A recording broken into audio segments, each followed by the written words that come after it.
Ladies and gents, welcome to this live stream where I'm going to break down exactly how to lose weight in 30 days as a vegan. Better yet, I'm going to wind back the clock a measly 8 years, back to when I was a slightly overweight non-vegan myself.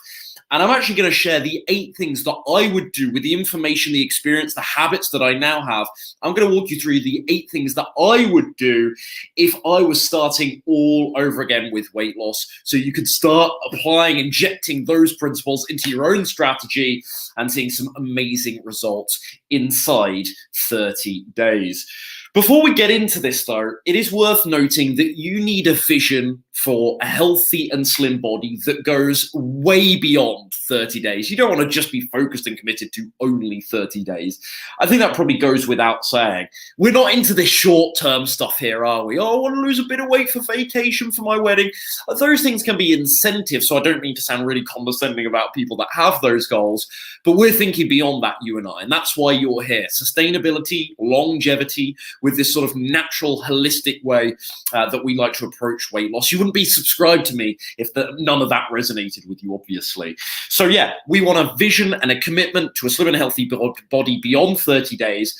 But that said, though, the first month really is crucial in laying the foundation for good habits and actually giving you a good springboard for success later on for the rest of your life. That's what we hope. So I'm going to roll the titles here. Whilst I do that, I'm just going to check the live stream is up and running, working nicely. Give me a thumbs up if you can hear me in the chat. Audio's working well and whatnot. I'm going to just check the live stream. I'll be right back. We'll roll the titles and we'll get into our first of 8 steps today. Let's do this.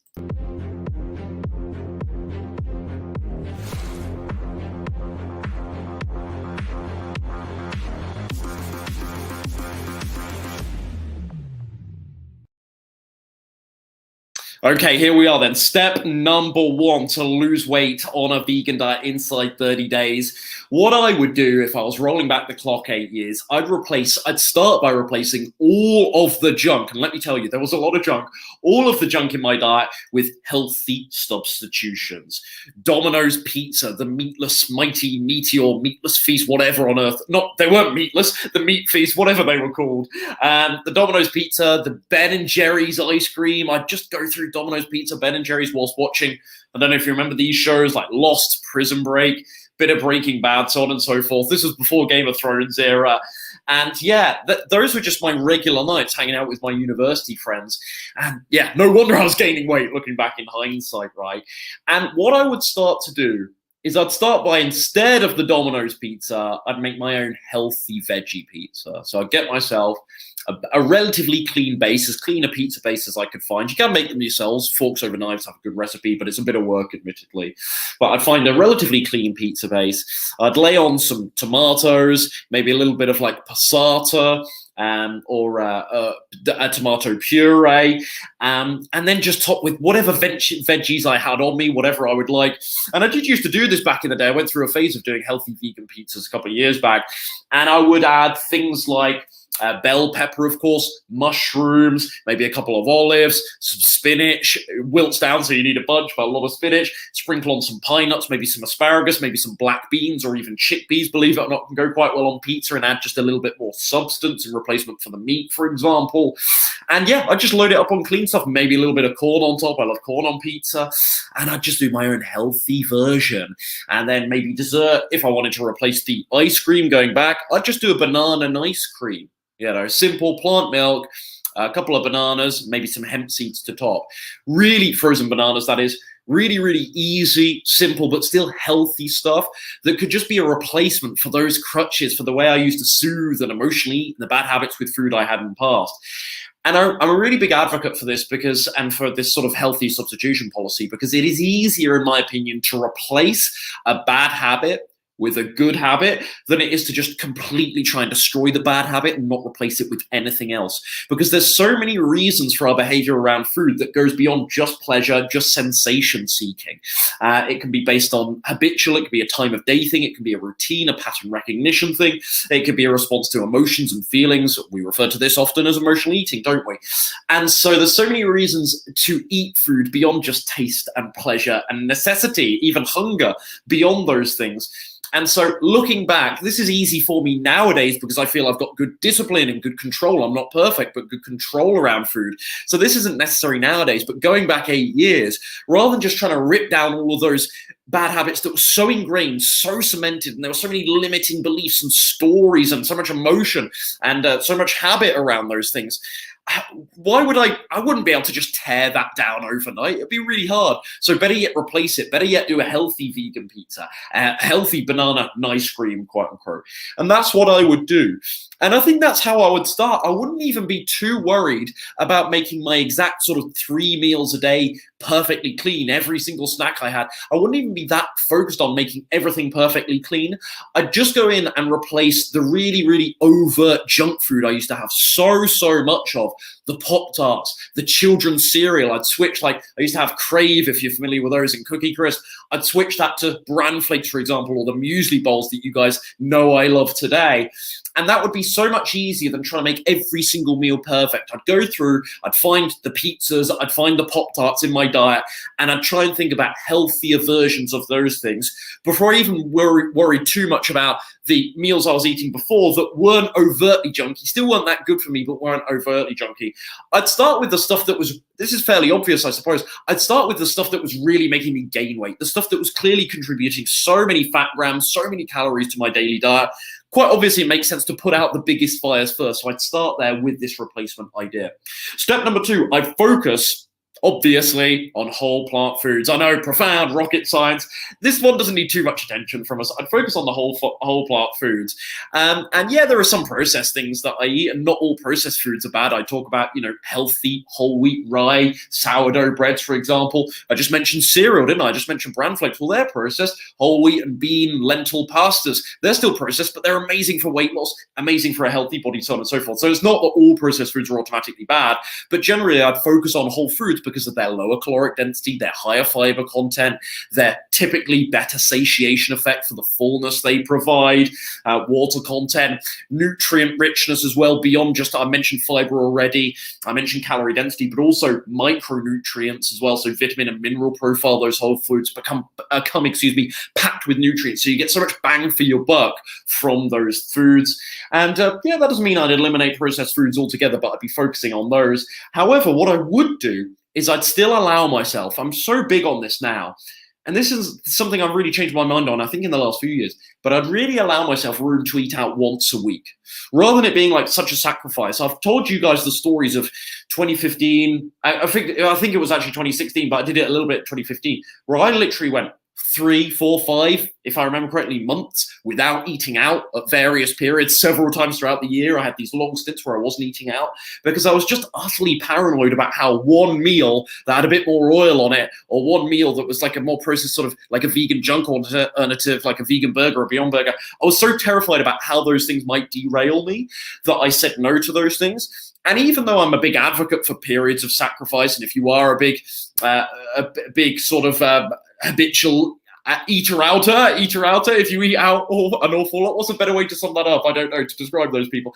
If you eat out, I suppose, if you're a frequent eater-outer, then I think you do need a period of sacrifice, and you do need to take, those meals out off their proverbial pedestal and actually give yourself a shot at home-cooked meals and try and get used to that and take away that desire or what you feel is a necessity to go and eat out all the time.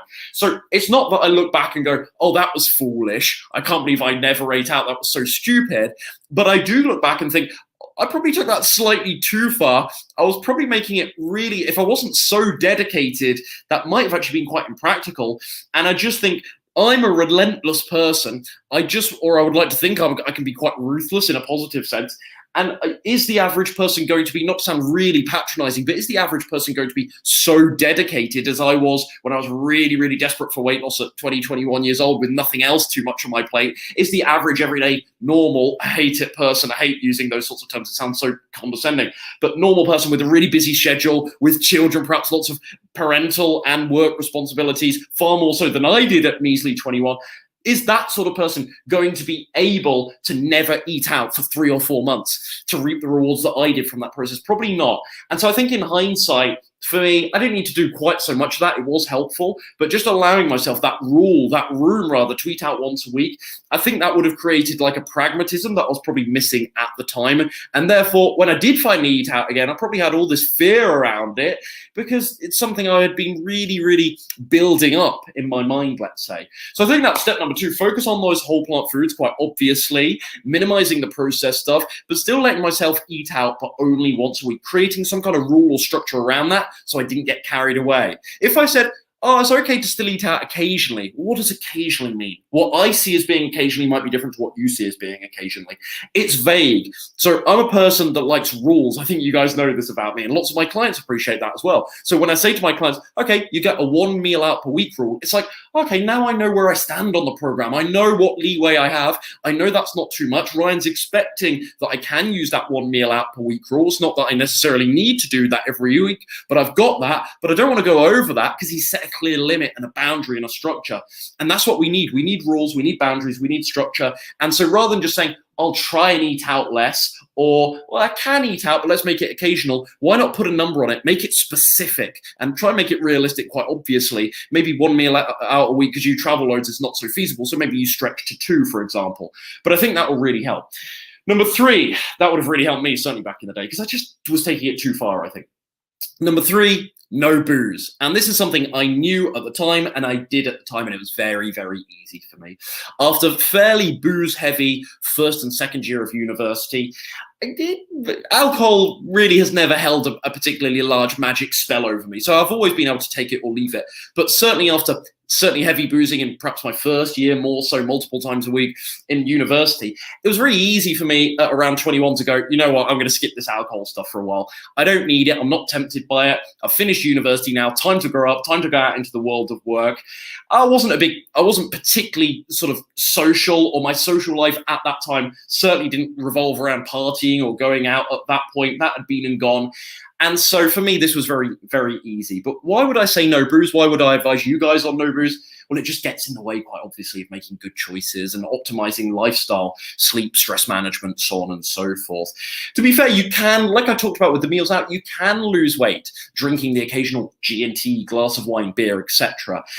But I find it very easy to go cold turkey with alcohol. So that's why I did what I did at the time and did go through long, long stints, like with the eating out, where I just didn't touch alcohol and I went cold turkey with it for ages. And it wasn't hard. So I could easily start that again tomorrow. If I gained weight tomorrow, if I woke up 30 pounds heavier tomorrow, I could quite easily go without alcohol for the rest of this year. No problem whatsoever. I'd have moments of temptation, but generally I'd find that pursuit pretty easy, actually. And so that wouldn't be a challenge for me.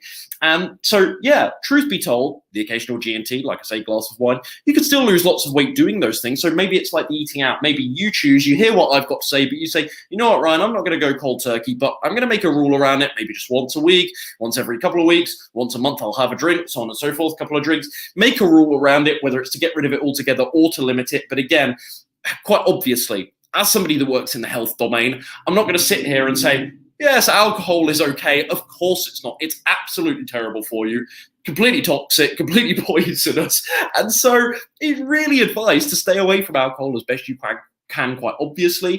From a weight loss perspective, directly, the calorie content, liquid calories, of course, contributing, to the rest of your diet.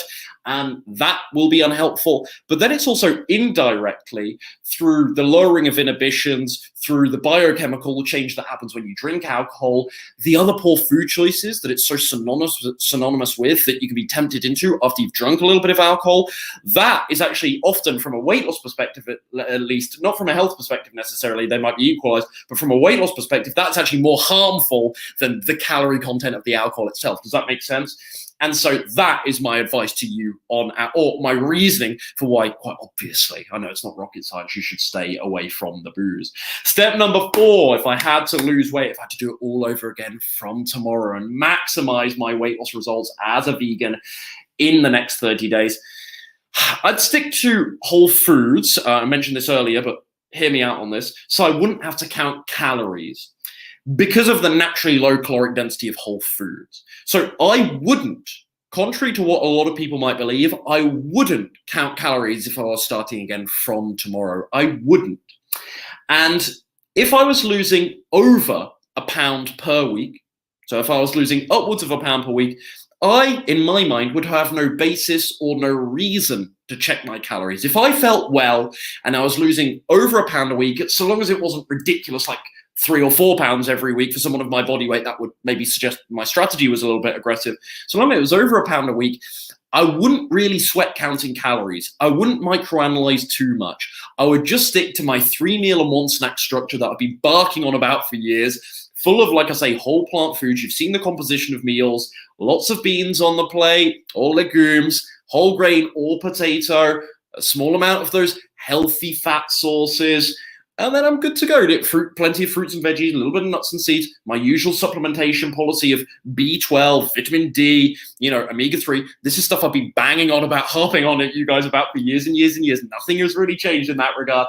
I would stick to that formula, and as long as I was losing over a pound a week, I would have no basis in my mind to count calories. I would have no reason to, unless I felt unwell or lethargic or fatigued, or like I say, I started losing weight even more rapidly, and then I'd be like, oh, maybe I actually do need to increase my calories because it's a little bit too fast. I'm getting hungry. It might not be quite so sustainable. I might be losing loads of muscle as I do this as well. And so that's when I might start paying a little bit more attention to calorie intake via Chronometer, with an app like Chronometer on MyFitnessPal, which I'm sure you've likely heard of. But generally, because I'm sticking to these, there are exceptions, but self-limiting and low calorie density whole foods, I could just lean on that and not have to worry so much about counting the calories, versus what I used to do back in my student days, which was eat a whole bunch of rubbish and try and factor in the calories under this sort of flexible dieting paradigm. I couldn't afford to not count calories back in my student days, because I was eating so much junk with so much caloric density and so little nutritional goodness and value that I had to count calories to make sure I wasn't going over. And even then I would, because terrible relationship with food.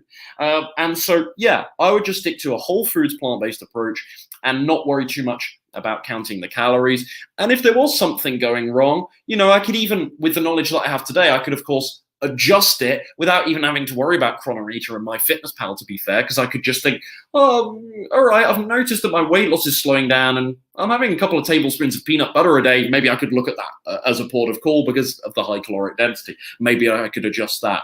And so with the knowledge that I have now today, not to blow my own trumpet, but I could troubleshoot without even having to count calories. I could work out in my diet what would go if I hit a plateau without even counting calories. But if I were you starting again, I would just focus on the principles I always talk about, how to fashion your meals here, and the way I always talk about, the templates that I've given time and time again on this channel. I'd stick to those, and as long as I was losing over a pound a week, I wouldn't sweat calorie counting too much, and that would be my step number 4. Okay, where are we now? Step number 5, of course, be honest with people. Isn't it profound? Wow, who would have thought there was a saying, honesty is the best policy? Wow. So why on earth does nobody do it? I don't know. Nobody does. People have a hard time being honest, don't they? You have to be honest with people about what you're working on and what you're doing, because it can lead to problems down the road if not. You need to say, look, I'm working on my health right now, and so far it's going well. Maybe you say no to pizza night because you're working on what you're doing right now. Sometimes we don't always tell our friends and family, do we, how much our goals mean to us and exactly what we're working on, for fear that we'll fail and they might laugh at us, even if we have no basis for assuming that, even if we know they're supportive and they love us unconditionally. That's our story, isn't it? Oh, they're going to laugh at. They're going to think, oh, it's embarrassing. What are they going to think of me when I tell them I'm trying to lose weight, and then another month later I haven't lost any weight? And they see me eating donuts and they're like, I thought you were trying to lose weight, mate. Right, I thought you were trying to lose weight. It's embarrassing, isn't it? So we don't always be honest with these things. But I think it helps to do so.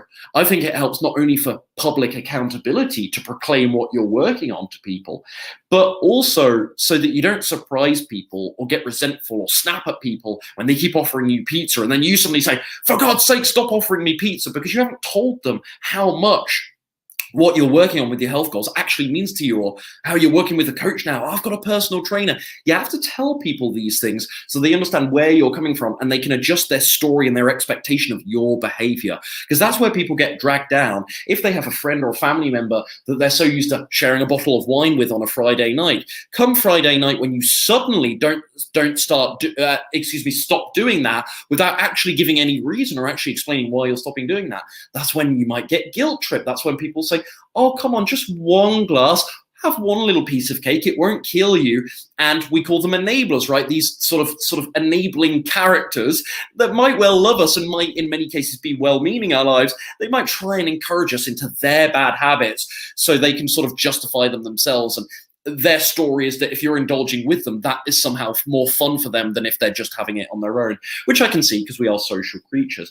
But if you can just be honest, that doesn't eliminate everyone being unsupportive of you. But if you can just be honest, if you can make your intentions clear, you're not going to shock anyone, you're not going to startle them, and you're going to you're going to be able to avoid a lot of the, let's say, social manipulation that can sometimes come from people when they want you to indulge in their bad habits. You need to manage their expectations first of all. You need to say, look, guys, I know we eat out every Wednesday night, and this certainly isn't for the rest of my life, but you know what? I'm actually being honest about it, I'm going to miss the next couple because I'm really working on my health goals right now. In fact, hey, better yet, I'll still come out to hang out with you guys, but I think I'll just have a drink, or I think I'll just grab a starter, an appetizer. And yeah, you're going to get met with, oh, but join us. Oh, and when you're there, they're going to try and pressure you.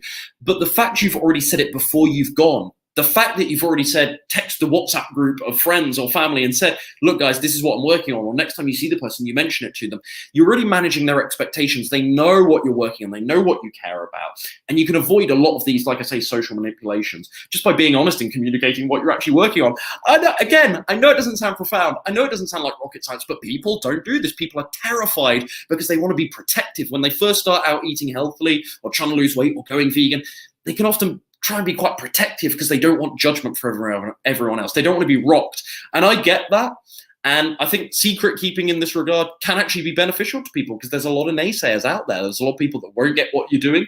And it's one thing not understanding why someone is going vegan or why they want to lose weight. It's one thing not understanding it. And then it's another level to actually be really critical of someone else. So those are slightly different things. But I just think when people know how much this means to you, they'll stop trying to enable you quite so much. They'll still might well try, I've got to be honest, but they're going to stop doing it quite so much. And so, yeah, that would be my advice is those first 30 days, let people know what you're working on. Tell them that you might be missing this event or you might be coming to this event, but you might do your own thing with food. And that way they are not shocked, they are not surprised, and you're less susceptible to that, like I say, social manipulation in the moment. Step number 6, then, if I had to lose all the weight again tomorrow, maximize these first 30 days as a vegan, potatoes. Potatoes, it had to get a mention on this list. These have been so crucial, even though I'm not having potatoes hugely in my diet at the moment. I'd say I probably have a couple of potatoes every week, but they're not a huge part of my diet. Throughout my time following this plant-based approach, potatoes have been ever present. They really, really have. Maybe phased in and out like the oatmeal has for me, but they've still relatively well been ever, more so different than the oatmeal then. They've been an ever present, but I've just gone through phases where I've literally had them every day. And I'd be having them daily. And I think I'd probably be having them with dinner because lunch-wise, not quite so practical in terms of where you are when you have lunch on and so forth, where I would be when I had lunch, cooking time, so on and so forth. So I think potatoes, for me, they would be a go-to dinner option. The rest of my diet would, of course, be primarily whole grains, legumes, including tofu. I used to be quite scared of soy when I first went vegan, so that's why I'm giving tofu a special mention there. Tempeh, of course. Fruits, veggies, and a few nuts and seeds. That would generally be my diet, as I hinted at, as I mentioned earlier. But yeah, lots of potatoes there daily too, because of their insane satiation effect to low calorie ratio. It's quite incredible the fullness that you can get for so few calories from potato. And excuse me, when I say the word potato, most people think of white potato. I'm grouping it in with sweet potato as well. You can also extend this to other tubers like yams, for example, too. But white potato, sweet potato, just utterly incredible for weight loss. I would lean quite heavily on white potato as my preferred, from a taste perspective, my preferred option, and just versatility. I think white potato you can do a little bit more with and not compromise flavor versus sweet potato that because of its sweet taste, it doesn't feel quite as versatile in dishes. Is that true? I'm not sure if that's, as I've said that, I'm not sure if that's entirely true, but I certainly prefer white potato. So I'd be having them daily, and I'll probably be doing them with dinner, and I'll probably be doing what a lot of my clients enjoy, which is one of the most popular recipes on the Vegan Slim and Sustain program, which is sweet or white potato roasted in the oven, topped with roasted chickpeas and a very simple tahini and lemon dressing and a couple of veggies on the side. spinach, kale goes really, really nicely with this. It's just a great concoction of flavors. And I'd probably be doing something like that every dinner time, and the weight would be flying because those potatoes are amazing. Step number 7, I'd be doing a bunch of walking daily. When I first lost weight after going vegan, I was living in the grand old city of York, which many of you know. And yeah, I was walking 20 to 30 minutes a day there. So that was easy. It was easy to be active for me. I know 20 to 30 minutes is not a great amount, but yeah, just being on my feet for that length of time every day, not only the caloric burn through walking, but the metabolic benefit to that, and just, beyond weight loss. Exercise is fantastic for us beyond weight loss. Let's not just reduce it to the equation of calories all the time, but, beyond weight loss. So important for mood, so important for mental health and physical health and well-being. Also beyond just the number on the scale, as I say. So I'll be doing a bunch of walking daily. And I think what I say with walking is, if you can make walking incidental because of your lifestyle, like it just happens because of your lifestyle and your schedule and your routines, I think that makes it so much easier. Of course, there's nothing wrong with going on intentional walks and intentional hikes, but I think it's easier when walking is just part of your lifestyle. And I appreciate this probably is only going to resonate with those living in cities more so. Those living out in the countryside might be a little bit more limited in this regard, and you might have to go and do very intentional walks. You might not just naturally get your steps in. And that's a different challenge. But I think for me, I'd be doing lots of walking incidentally just because of my lifestyle. And that would probably be my main form of exercise in this protocol, certainly for the first 30 days or so. Yeah, so like I say, even if it isn't intentional, just get it done anyway. I know people like this idea of 10K steps, but I've always found that very, very arbitrary. There's no magic number for this where there's a certain amount of steps that is objectively good for you, and if you don't do that, you're leaving money on the table and you're losing out. There's no magic number with this. 10K steps has become a nice milestone for people, and I get why. It's a nice, easy number to keep in mind. But yeah, whether it's 5, 6, 7,000 steps up to 10,000 steps, they're all great, right? They're all great. And yeah, just get the steps in is what I would advise. And finally here, step number 8, this is still an exercise one. Alongside the walking, I would choose to do one more higher intensity, activity or sport a couple of times a week on top of the walking. No need to go over the top with it because you've already got that walking anyway, and you're just starting out with your weight loss strategy. You don't want to go gung-ho too early on. You want to keep tricks up the sleeve for those plateaus in the future. You don't want to risk injury if you're pretty new to fitness or exercise. So you want to start small, and not to sound really patronizing, but you want to follow sort of this incremental sort of baby step sort of approach to exercise. So no need to go over the top with it, as I say. This nutrition strategy that I'm sort of outlining for you, and the nutrition strategy that I outline here, it's incredibly nutrition focused. Many of you will know that my vegan, slim and sustain clients, they only have to do walking for the first month only. And that's so, that's always the feedback I get from that is always amazing. It's like, oh, that's so refreshing because I know I can just come on the program, mostly focus on the food. Yes, get the steps in, but I don't have to worry about doing beach body workouts or spinning classes or getting myself a gym membership. I think people find that, not to blow my own trumpet and say my program's amazing, that's just from the horse's mouth, right? But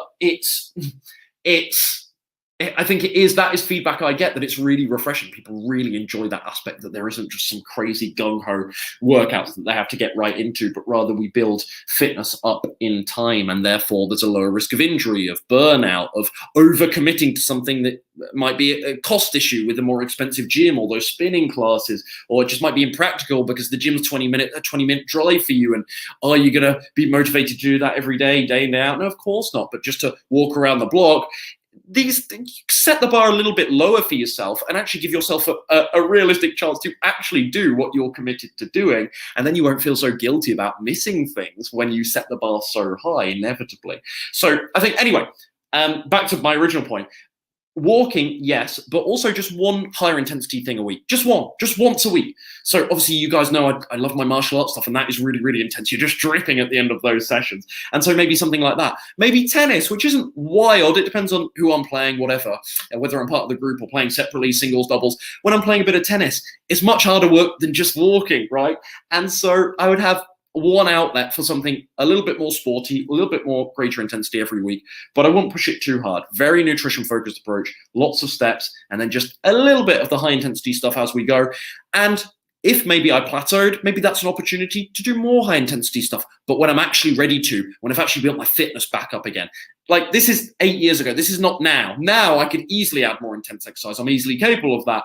But yeah, we're rolling back the clock. I'm imagining if I was starting from scratch tomorrow, and these are where these 8 steps are coming from. Does that make sense, my friends? Sorry about my wobbly camera here. Hopefully that makes sense.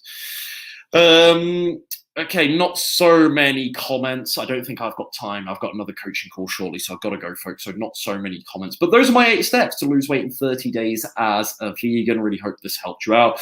If you are done, hopefully you found everything here useful and good stuff to get you started with and get the ball rolling with. But if you are done with those quick fixes and you would like to discover the most sustainable way to lose 6 to 10 pounds per month with simple vegan meals and no counting calories, I'm on the lookout for 5 ambitious vegans or plant-based dieters to join Vegan, Slim and Sustain. So click the link below this video in the description box and fill out the form to learn more. That's veganslimandsustain.com. Once more, veganslimandsustain.com. But like I say, link down below.